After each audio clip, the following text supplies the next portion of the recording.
Yes, that's right. It's Big News Wednesday.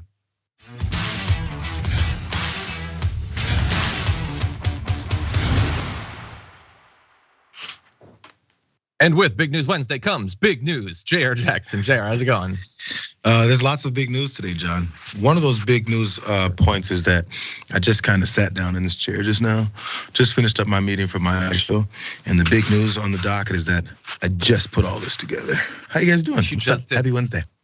You just referenced your show there. People might be wondering, what is your show? Well, just to be clear, your show is The Watch List with Jayar Rated. Available Chop TYT.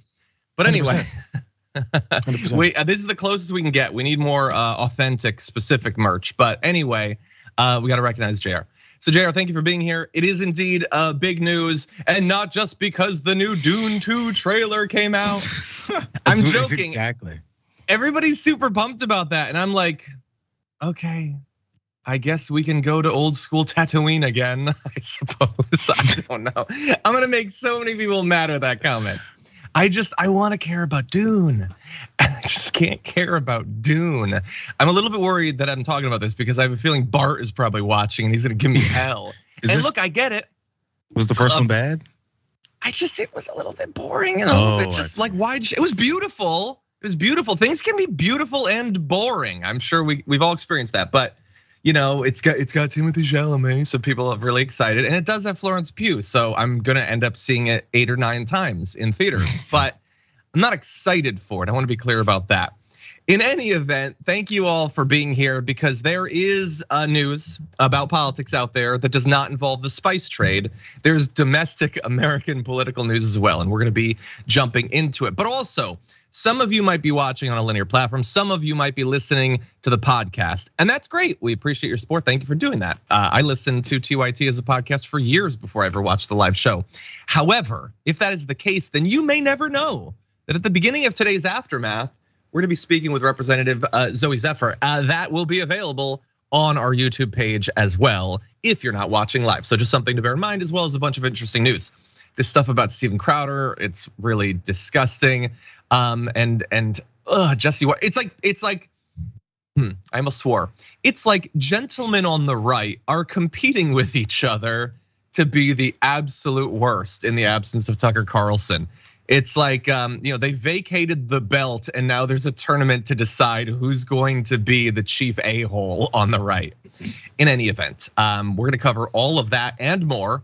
Please send us your comments, tweets, your super chats. Also hit that like button so that people know we're live. And with all that said, Jayar, are you ready to do this thing? I think I'm ready to do this thing. Okay, let's do this thing right here. We're in the thick of the E Jean Carroll civil rape lawsuit against former President Donald Trump. And thus far, Trump's legal defense has basically been centered around why didn't you do more? Why didn't you scream? Why didn't you say anything? Why are you not the absolute perfect victim of sexual assault that we need you to be? There's an issue with that defense though, and we already knew going into this week that E Jean Carroll, the writer, had told people contemporaneously about the assault that she says she experienced way back in 1996.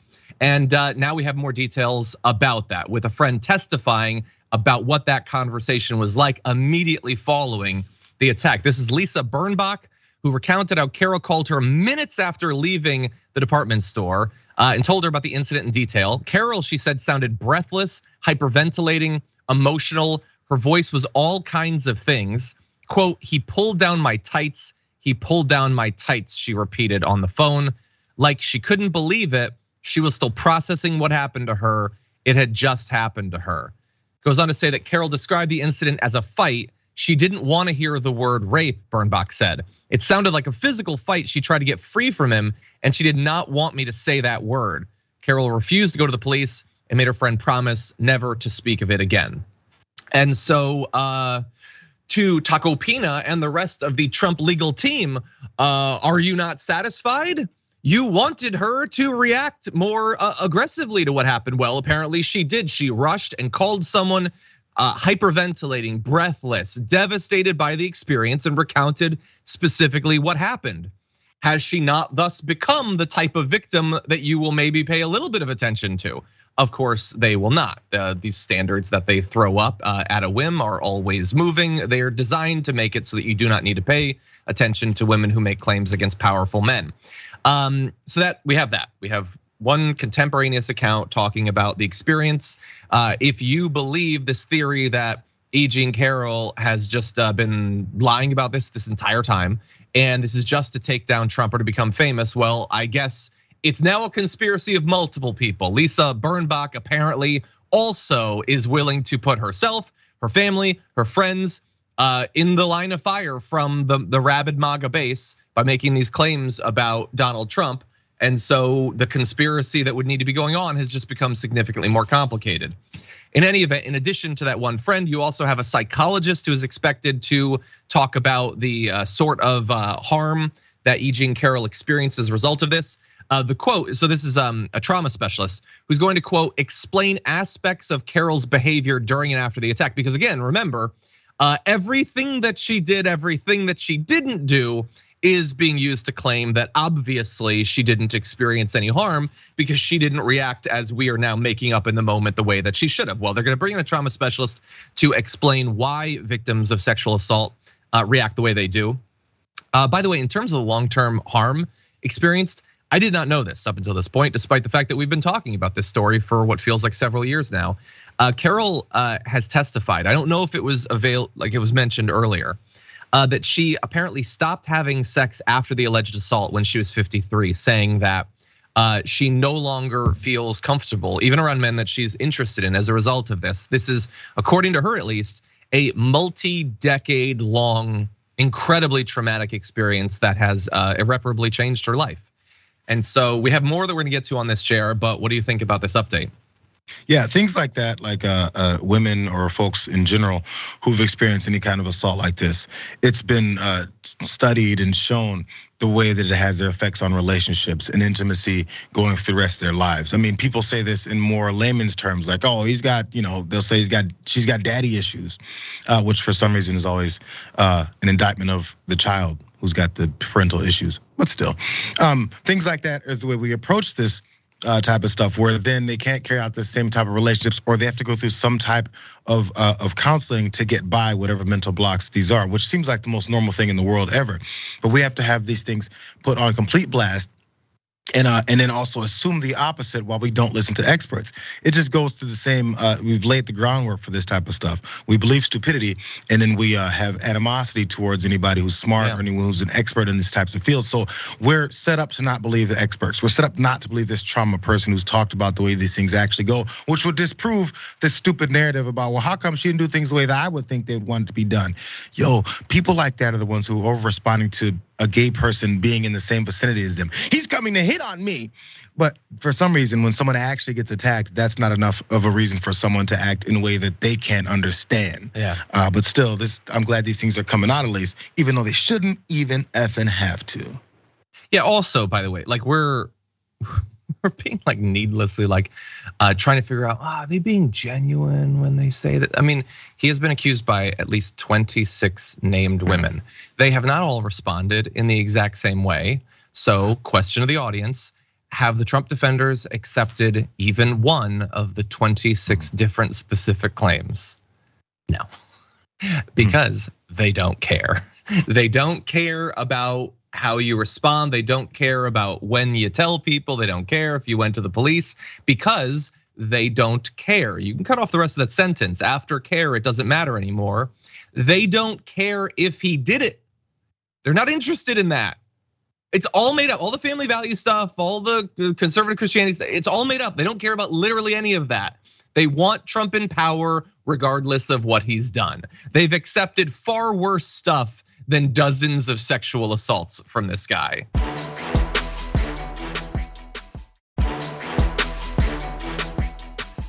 In any event, we're gonna get into more specific corroboration.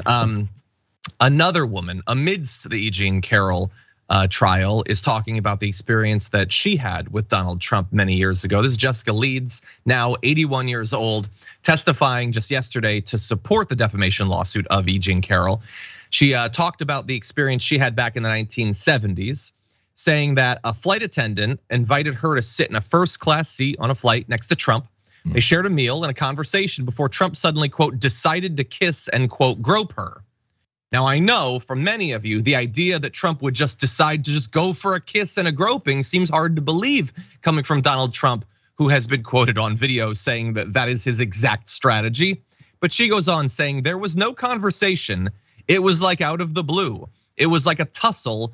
He was trying to kiss me, trying to pull me towards him. He was grabbing my breasts. It was like he had 40 zillion hands. It was like a tussling match between the two of us. She accused him of trying to put his hand up her skirt, after which she, quote, managed to wriggle out and went back to her seat. So look, that's 15 to 20 years before the experience of E Jean Carroll. It's also about 15 to 20 years after the experience of E Jean Carroll that he would go on to tell Billy Bush that his strategy when it comes to dating is to just maul women in public because he's a celebrity and they'll let you do it. Anyway, this accusation has been going around for at least 7 years. And his defense against what Jessica Leeds has said, you might find familiar from other accusations of sexual assault against him, saying, believe me, she would not be my first choice, that I can tell you. And so add Jessica Leeds to the long list of women saying that they have been harassed or assaulted by Donald Trump, who he did not assault, we are assured, because they're not attractive enough for him to have attempted to rape. That is the legal defense stated repeatedly by the former most powerful man in the world. Jayar. And also begun with believe me, because that's a legal statement. So always a good way to start your statement. Believe me, she's not my type. I'm gonna talk about how her face looks. I'm gonna talk about how her body looks and all those types of things. When if you take a quick glance at this guy, all these folks you would not be their first choice either. But then again, back to experts, back to reality, back to what people have studied and seen. Sexual assault perpetrators like this, it's not nearly about who they're attracted to. It's about power and control, and it's about manhandling, do whatever the hell they want. A matter of even just opportunity. So this woman was placed next to him in this first class seat.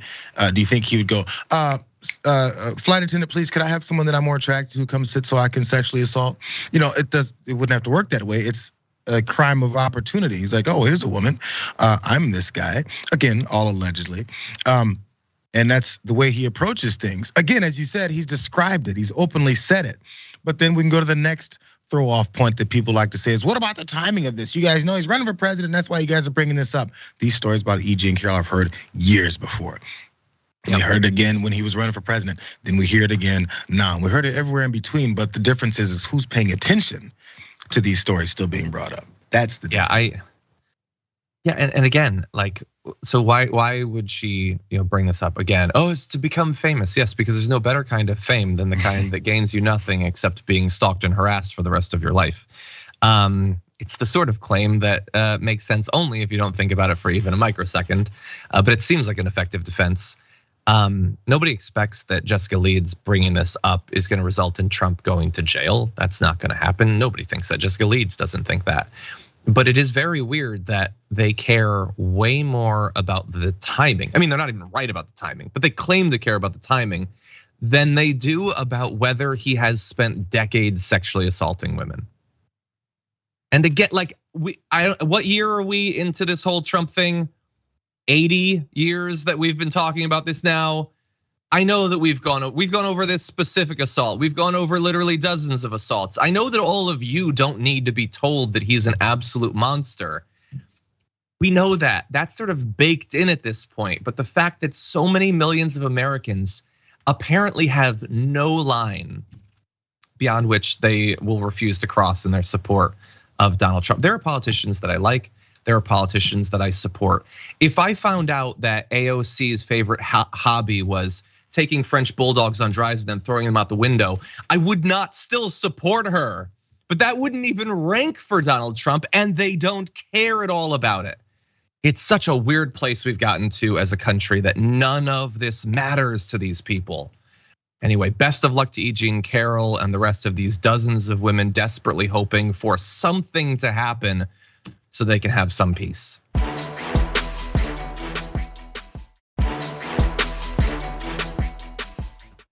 In any event, we're gonna move on to another topic Another terrible man who, like Trump, has become incredibly influential and rich for a result of his being terrible. Let's move into this. We're now on the latest explanation as to why exactly Tucker Carlson needed to be fired almost immediately on the spot by Fox News. It has to do with a text message. That's what Fox is apparently saying. A text message that was sent the day after the insurrection on January 6th. Here is what he had to say.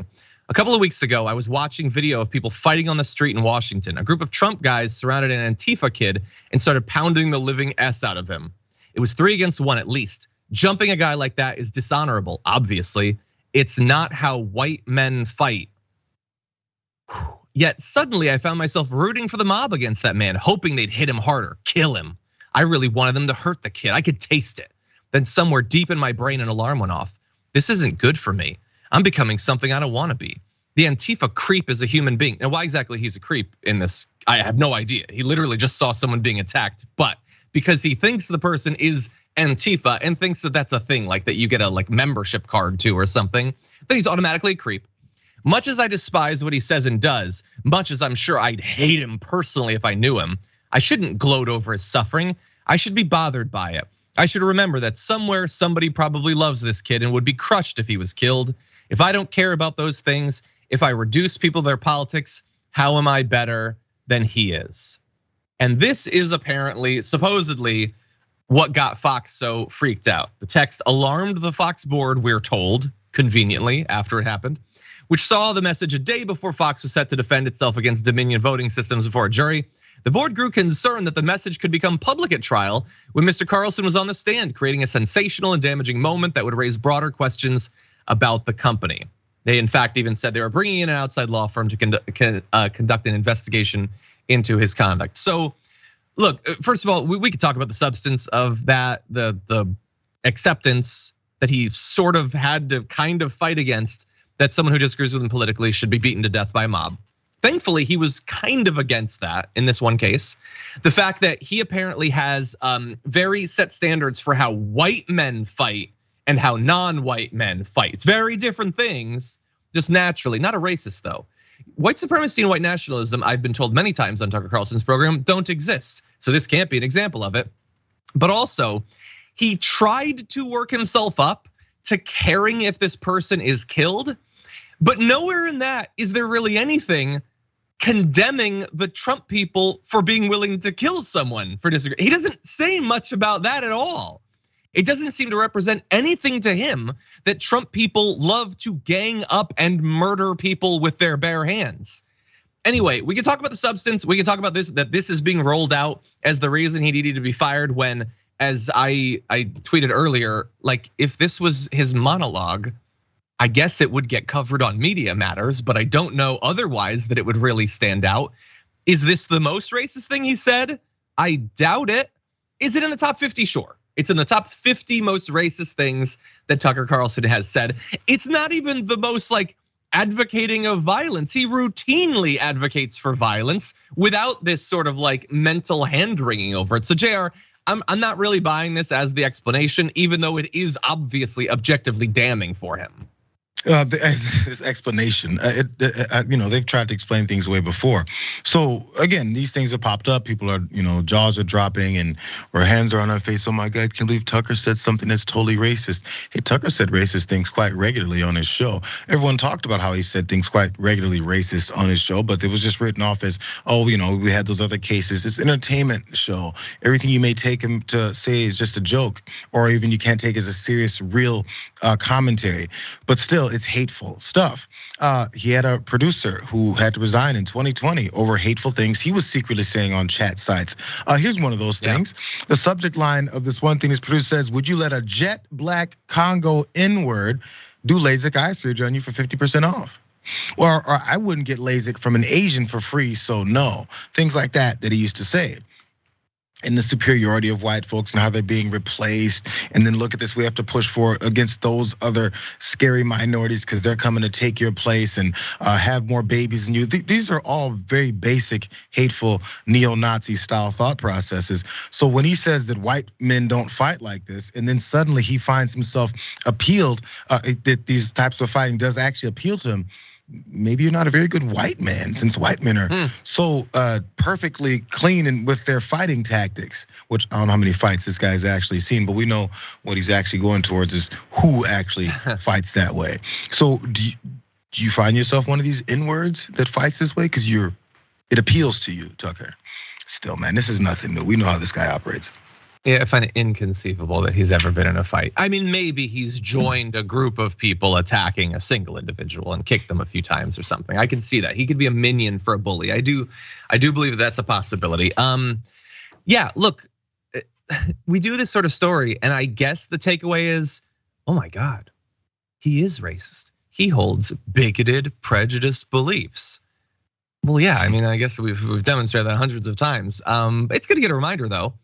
And it provides us with the opportunity to remind people that, like, claims of racism, I think, are made for a lot of different reasons. And the reason that you would want, if you believe that someone is a racist, to point it out, I think there are multiple different reasons that you can have, maybe combining them as to why you think it is important for someone to see that. But for me, one of the big parts has always been, like, Tucker Carlson is considered to be a very intelligent man in comparison to some people on the right. He obviously is. But intelligence is made up of multiple different components, and bigotry is not often pointed out enough to represent an inability for your brain to function properly. If you are a racist, if you are a misogynist, if you are a homophobe, that's not just bad and offensive and dangerous and threatening and all that. It also represents that your brain doesn't effing work. You cannot think logically about the world.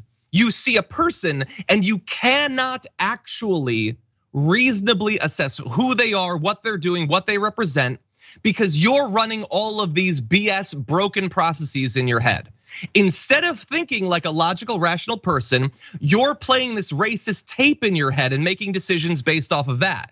So don't tell me that Tucker Carlson is intelligent. Don't tell me that Ben Shapiro is an intellectual gladiator. They might have a pretty good vocabulary or whatever, but their brains are fundamentally broken, and they don't even have the base level of intelligence to recognize that fact and work to correct the damage over time. They just accept, I'm broken, I never need to get better. I'm just gonna go through my life being unable to actually interface in a logical way with the reality that's presented to me. And the only way they're able to do that is because people allow them to, because we accept that privilege for those certain folks. Yeah, other people with similar non-functioning brains who want to believe that there's nothing wrong, that they don't have to change. So you get someone in a suit and a tie to say the same bigoted things that you're thinking that makes you feel more comfortable.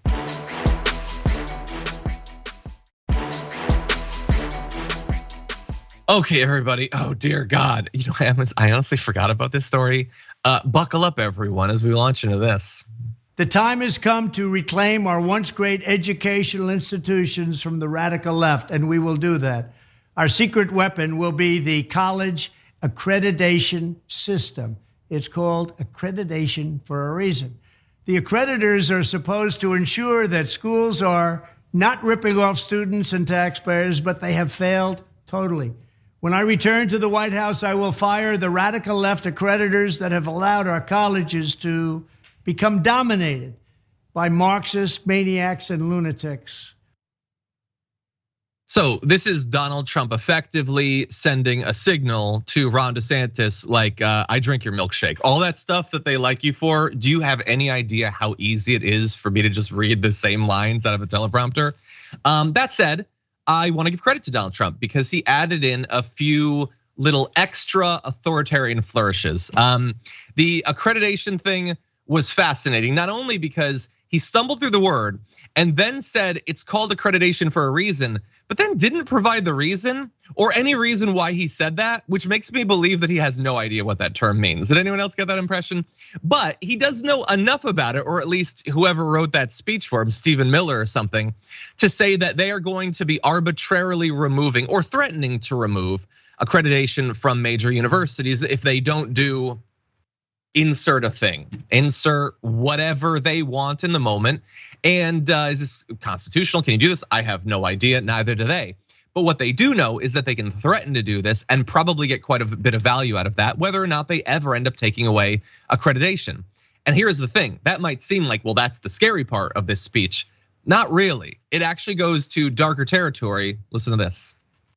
Furthermore, I will direct the Department of Justice to pursue federal civil rights cases against schools that continue to engage in racial discrimination and schools that persist in explicit unlawful discrimination under the guise of equity will not only have their endowments taxed, but through budget reconciliation, I will advance a measure to have them fined up to the entire amount of their endowment. Okay, so he added a little bit of like moderately priced vocabulary words on that, but did you get what he's saying? If I don't like what they do, if they have affirmative action, if they care about equity or diversity, we're going to steal their entire endowments. That is a pretty big threat when you think about how big some of these endowments are, in the literal billions of dollars. So think about what that means. I mean, like, can they do that? It seems insane. How could they possibly do that? Tons of conservatives have donated to these schools and everything. It's not about doing that. It's about terrifying universities, terrifying the boards of universities, terrifying the presidents of universities to think, well, not only will we lose our accreditation, but they're going to literally steal billions of dollars from us.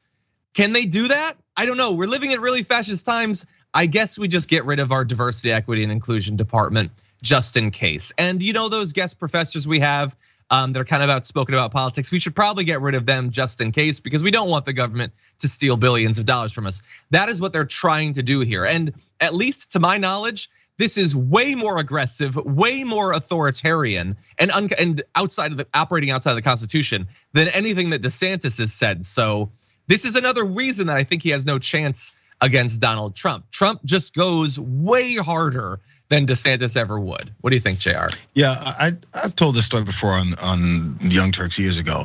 I ran for treasurer like in 5th grade, 6th grade, or something like that. And I lost to this friend of mine. He was a good friend of mine, actually. His name was Andrew. I'm not gonna give his last name, but I always remember when Andrew went up there and gave this speech. This was for treasurer, for student council, and started reading from this list of things he's gonna do. Free pizza parties on Fridays, and then on Thursdays, we'll then have extra extended recess. And it's went through all these nonsense things. I was like, this 10-year-old kid has absolutely zero authority to do any of these things. This isn't gonna happen. I was sitting back in my chair because I spoke in first, and I was like, idiots, they're not gonna move this. And they voted for that craziness. Guess how many extra pizza parties we got? Guess how many extended recesses we've got? 0 of all those things, but they still voted for him. That was the 5th grade back in St. Louis version of what we've now seen from Republican politics, except this is the fascist authoritarian version of it. So we're gonna promise attacking our political opponents further, which of course, as you mentioned, Ron DeSantis is doing as well, but Trump is proposing this for a national scale. I'm gonna go after all these universities because they're so woke. This entire policy based off of a lack of a real reality that they've pitched to enough people for a past year. So now we have this fake problem that we need to have a fake solution for, but the real attack is then taking folks' money, or at least threatening to come after these colleges, universities, and their money and their endowments and accreditations and all these things, which none of those things they'll do. Remember that wall that he said he's gonna build that you dumbasses voted for to get him in office, and then you didn't do any of that stuff because he can't, to the degree that he's saying he was going to? Same thing here. But as long as we have the promise of authoritarianism and fascism in the name of Republican politics, which who knows what that is anymore, it's just straight hate, which they're now admitting to now, maybe you'll get into office. Then maybe they'll come for all of your money too when you finally go, wait, I think I'm with the bad guys. Yeah. That's how these types of things work. But until these folks realize it, we're headed that way, and it's just gonna go there. Multiple people in the chat are like, Jayar learned a harsh lesson in 5th grade politics. It's all a popularity contest, 100%. That kid probably again. Yeah, well, yeah, I don't know if I did in elementary school. I actually ended up becoming student body vice president of the University of Connecticut. Although I didn't have to run, there was a scandal. The president was ousted, vice president became president. I became the new vice president. That was a scandal. Yeah. Also, there was other scandals they didn't even know about. I was kind of dating the current president at that time, so it was just corrupt as hell. Basically, I'm Clarence Thomas. Anyway, yeah. Also, that person probably went on to become a right-wing grifter because that's all it is. You just look out at a group and you say, what do they desperately want to hear more than anything else? And then you think, but wait, what if none of this is true or I can't deliver on it? Oh, they don't care? Okay, well then I'm just gonna tell them what they want. That's what they did. And so, look, we already have a lot of fights on our hands that we have to be worried about if Trump becomes president again. here's a whole new battlefield to worry about. That said, let's jump into this last video from the block. I am solidly supporting Donald J. Trump for president in 2024. And I'll tell you why. I would give anything for mean tweets right now. Anything for mean tweets. Because here's what I know they come with. They come with world peace. That's something we had under President Trump. They come with secure, strong borders and a border wall that will be finished high, finished long, and will be safe for America. Those mean tweets also come with supporting law enforcement and low crime. That's something we need to have back. And those mean tweets come from one of the most successful businessmen I've ever known in my life, and I love the economy we had under President Trump. Man, I have to say, I feel sometimes as a purveyor of news that I have failed the audience. I apologize that for 4 years, I never once acknowledged that we were experiencing the dawn of world peace. No war, no death, no suffering, no massive increase in bombing in Syria or Afghanistan, no support for an absolutely barbaric conflict on Yemen. None of that, nothing was that. It was world peace. What does she even think she means when she uses a term like that? And that's just the world peace part. The fact he's the most successful businessman. Oh yeah, yeah. You want to Google Trump in bankruptcy and see how successful he was? Like he's had to pay millions out in fraud. His university. Like, do we really need to go through all these things? The issue though is, it's not that she is making inaccurate claims about Donald Trump. I think we all understand that. We all know that she doesn't know what she's saying. She doesn't care what she's saying. She also says there that she's willing to accept mean tweets because it comes with all that stuff. That's not why she wants the mean tweets. She wants the mean tweets because she is a monster and she likes the mean tweets. She wants way meaner tweets, even if they don't and they wouldn't come with world peace or business prosperity or whatever. She's completely glossing over the fact that we had an absolutely devastating pandemic throughout our country when he was president. She wants that because that's what her role in the party is. It is viciously attacking people. It is weaponizing people's hatreds and fears. She's not willing to accept that from Trump. She desperately wants that from Trump. And she's not out of step with the rest of the party when it comes to that. The vast majority of his voting base desperately wants that too. Jayar, what do you think?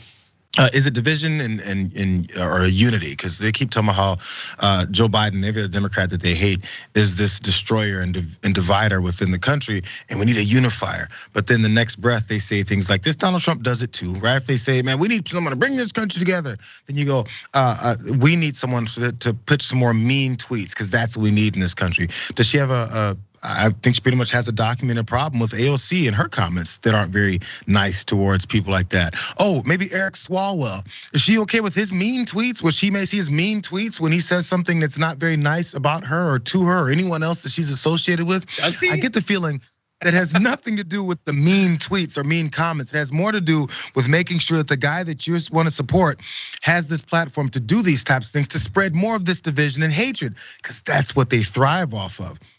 There's no division and hatred. People may actually have some kind of common ground on things. And what people will come together to discover is that these folks are the enemies of some kind of progress in the country, any kind of happiness, any kind of prosperity. All those opportunities that we like to say are afforded to anyone who works hard enough to get there, they'll maybe begin to see the folks that are holding that up. But the division is what's needed for them to go through this entire process. Talking about someone, who they are, who they love, what their existence is, their identity. All that stuff is unifying talk. Is that the type of stuff we're talking about? Or do we need mean tweets to go after the most disenfranchised and hated people in our society? And by the way, these conservatives are taking the veil off more and more every day. We talked about this yesterday on the watch list. That Florida representative said that these are enemy terrorists overseas hate gay people more than we do. They've taken the veil off. They know who they are and they're telling us now, but it's too late. The division lines are there. And if you hate someone for who they are, then I guess you're a conservative, you're a Republican. But in this case, Marjorie Taylor Greene wants to lead that same charge of mean tweets. Come on, bro. Yeah, and while attempting to use it as a way to brand herself as being like reasonable, because she's saying, I'm willing to accept it. I'm here for the substance. I'm here for the policy. I'll accept that. First of all, no, you're not here for the substance. The substantive Republicans despise you because you're here for the nonsense. You're here for the stalking survivors of mass shootings. So don't attempt to put distance between yourself and Donald Trump while also excusing at the same time the horrible things that he's done. In any event, we're gonna move on to our D block. We got a pretty crazy story for you. Everyone prepare for this. Texas state government is getting ready to put into effect a new law that is going to give the Secretary of State of that state, which is appointed by the governor, the ability to overturn elections, but not in general, just in one place, in the state's biggest county. And that is actually for a very specific reason. We're gonna jump into why they're doing this. Here first is what they're gonna do.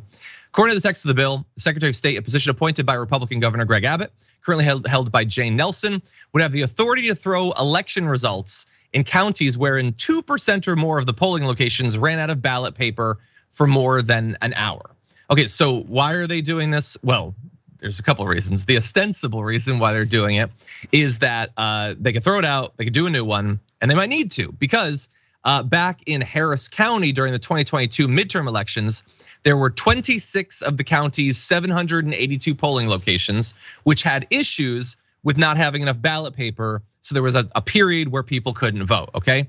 Despite the obviously very small number of locations that were affected and the fact that I haven't seen anyone make the case that those 26 were more likely to have Republican votes than Democrats who were also stopped from voting. Whatever, we'll gloss over that. Some Republicans are claiming that they lost their elections because of that very, very small number that for a brief period did not have ballot paper. Now, hold up, because I know what you're thinking. Wouldn't the solution to this problem being funding enough paper? No, that's too complicated to buy paper and then have it be there. No, better to set up this system wherein you can cancel out the results of an election. And isn't it interesting the way that this is worded? So the text of legislation doesn't explicitly mention Harris County at all. So why are we saying that this is who it would affect? Well, it would vest in the Secretary of State the power to apply this only to counties with populations higher than 2.7 million. Harris has 4.7 million. It's the biggest county in Texas. You know what the second highest is? Dallas. You know how many people they have? 2.6 million.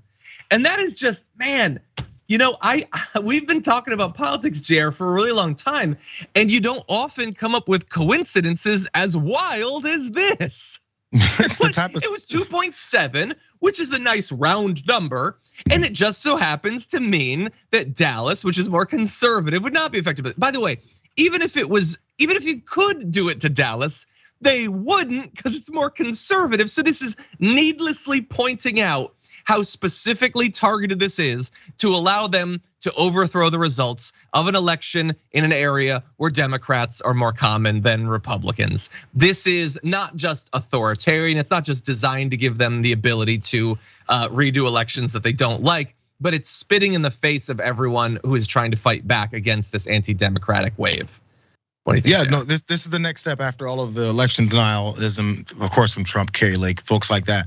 But then as this was happening, I remember many folks were saying, hey, as they're trying to get this coup together or overturning of democracy, pay attention to them finding a way to plug the holes that didn't allow them to do it. Because we saw some of the backdoor room deals and conversations about their plans. We can throw out this election result and that election result, and this particular subordinate didn't do it, so therefore we should do that to them.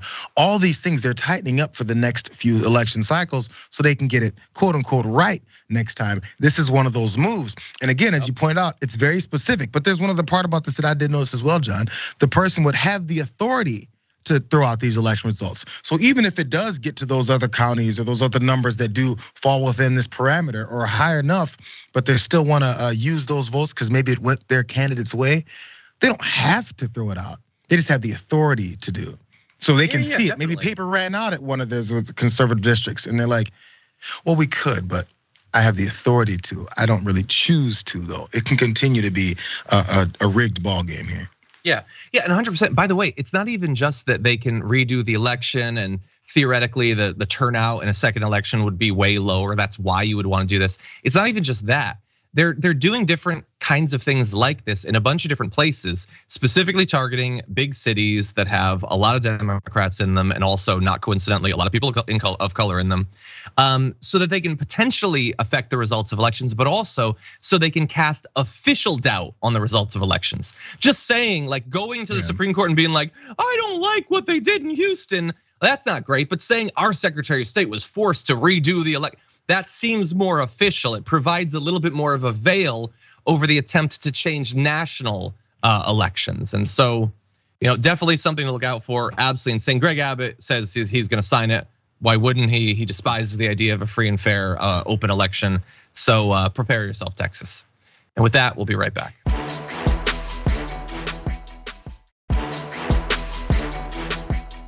Okay, everybody. So Jayar referenced a particularly gross individual earlier. We now need to jump into what exactly he said. Take a look at this. ISIS, the Taliban, and Al Qaeda. Those are the folks who discriminate. We bombed a building in 2017 like we never usually do. We bombed it because they threw homosexuals off that building. Our terrorist enemies hate homosexuals more than we do. They're the ones who discriminate. Our job in the military, our Navy creed, I'm committed to excellence and fair treatment of all. That's what we learn in boot camp. That's what we drill into ourselves each and every day while we're in boot camp. Please vote up on this bill. They're the ones who discriminate. Yeah, look, in American governance, especially in Florida politics, you never know when you're going to be confronted by an absolute confident bigot like that. But if it happens, I hope for myself, for all of us, that we're able to react in the moment, just like that woman in the white coat, absolutely shocked at what she's hearing. It seems a little bit naive, I guess. It is, after all, Florida. I feel like you should be a little bit more prepared for that. But anyway, that apparently went against her values, and so that is to her credit. In any event, he said they hate homosexuals even more than we do. And that is amazing in like at least 3 different ways. One, that he goes on to tie it to his military training, that he thinks his deeply, deeply aggressive homophobia makes sense coming out of all of his training and everything. The fact that he said we, he didn't say I. He just spoke as, all of us assembled, all of us here. I think we can all agree that we utterly despise these people. Remember a couple of years ago, we were pretending that we didn't hate them quite as much to try to get some to vote for us. We're done with that now. We all hate them. That is very confident to say something like that and attribute to everyone. And then, of course, I think the worst part, well, other than just saying it at all, is he understands that he is talking about a group, the Taliban, Al Qaeda, who, among many other reasons that they were absolutely awful, is because of how much they despised everyone who wasn't exactly like them and were willing to kill people who were different. He sees that they do that. He doesn't think that it's a problem that he's on that continuum, moving towards that. Now, maybe he wouldn't violently execute gay people, or at the very least, maybe he's not advocating it for it right now because he thinks they still have more work to do to ready the ground for it. But he doesn't think that maybe we should learn something by the murderous homophobia of regimes like the Taliban. He's perfectly fine being in the conversation with those people. Jayar, what do you think? Yeah, this was the flex that he thought he was pushing. Like, we're not that bad. And by the way, he was trying to defend the military because they're fighting against some wokeism that they think is happening within the military. So therefore, it's getting a bad name. So the military is getting a bad name because we want to fight against any kind of inclusion, equity, or actually recognition of people as human beings within the military ranks. That's their problem. So this bad look on the military, he wants to point out to you guys, hey, we're not that bad. We only hate gay folks 97% of the time. Sorry. Which, by the way, also, where's the explanation for this? Well, I haven't heard of Jeff Holcomb being on any kind of program, even if it's local, explaining why he hates a percentage of constituents who pay taxes, who contribute to the community, and I guess some of them voted his dumb ass into office. So when is the explanation gonna come that you hate tax-paying Americans? Because that's apparently what we only care about, is people give enough money so you can continue to have your positions of power. When are these folks finally gonna say, If I'm not allowed to exist, why is my money real then if I'm not? Or if you're supposed to hate me, do you hate my cash? Maybe these folks should be exempt from participating in a government that doesn't recognize their existence or openly effing hates them? When is that question finally gonna be asked? And like you said, he says it in the indictment of his entire party. When is everyone else that's associated with this guy gonna be asked? Or do you still associate with the guy who just said you're a bigot? Because he said you're a bigot, not me. Yeah, I mean, what was it, 2 weeks ago that we had the, was it all LGBTQ people, or was it trans people specifically are mutants like the X-Men and they're demons? And then he kind of apologized and then went on about his life as if that wasn't one of the most deeply offensive things that anyone has ever said in governance. Yeah, this guy, I guess, is just gonna go on. He's just gonna state, yeah, no, we rabidly hate them. We're not to the point of throwing them off of buildings to execute them yet, but check back in the future. And yeah, the reason he's talking about this is to fight against wokeness in the military, a woke social engineering and experiment that's eroding the military. How is it eroding the military? He doesn't know. He just knows that they used the word diversity once, and away he goes. If that justifies for him talking about how much everyone hates gay people, then that's enough to justify it for him. One last thought, John, really fast. Super fast. This guy's a legislator and he's making laws based off of how much he hates people. That we can make that direct connection because he said he hates people. So if you hate certain people, there's a reason why people hide that before they have any of these positions of power, because your biases and your hate and your bigotry just might sway you to position yourselves or to create certain things that go against the people you hate. I would argue that that's more detrimental and damaging and hateful than these terrorists who go and murder people immediately. They're murdering mass people and then people's families are destroyed and there's terror and there's fear and all this stuff surrounding. And then they implement their belief systems on folks that way. We do this systemically in this way. So if you implement enough laws, create enough judges that will back up those BS laws that hate people, it'll be a system of hate, not just these groups of people who want to murder folks. So we'll find different ways of destroying people's lives. Maybe they'll kill themselves. Maybe other folks will kill them too because of how much we've created this system of hate around certain people. I would put forward that that's just as bad, if not worse, than violence, bloody violence that comes at the hands of terrorists to maybe throw bombs at folks and kill them indiscriminately, cut off heads and all this stuff that we're afraid of. This is a confirmation of our systemic hatred and our systemic judicial system that layers certain folks above others. He's saying it out loud. We just have to believe him. Yeah, he believes that wokeness is this war we need to engage in because people are training kids, they're grooming kids to accept other people's life choices or whatever. He is, to the extent that he can, with the persuasion that he tries to do in his speeches, convince people to be okay with increasingly murderous bigotry. Like we're told by people like Elon Musk, genius of the world, that wokeness ends civilizations. He doesn't have a problem. Do you think that Elon Musk is going to tweet about that?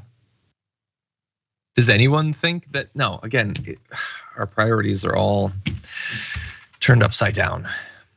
This will be a congressperson eventually. You think that he won't get elected just because of this? Like, they're not even saying anything at this point. It's absolutely insane.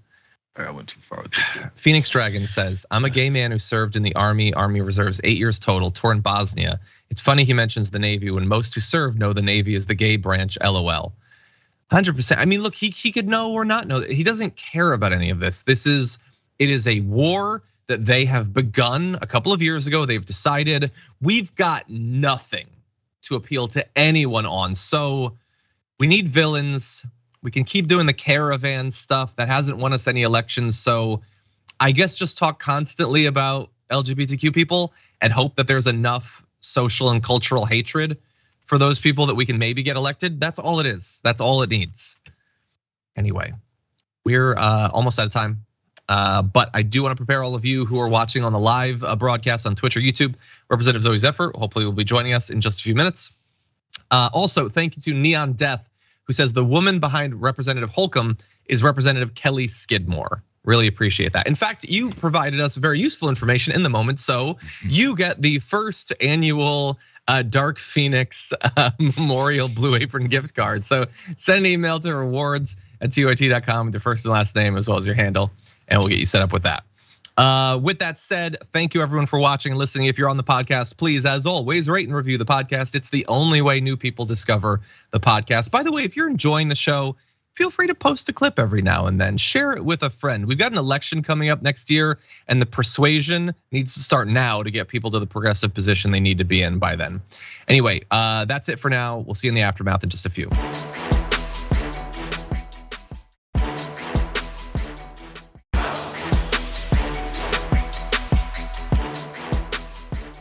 Thanks for listening to the full episode of The Damage Report. Support our work, listen ad-free, access members-only bonus content, and more by subscribing to Apple Podcasts at apple.co/TYT. I'm your host, John Iadarola. I'll see you soon.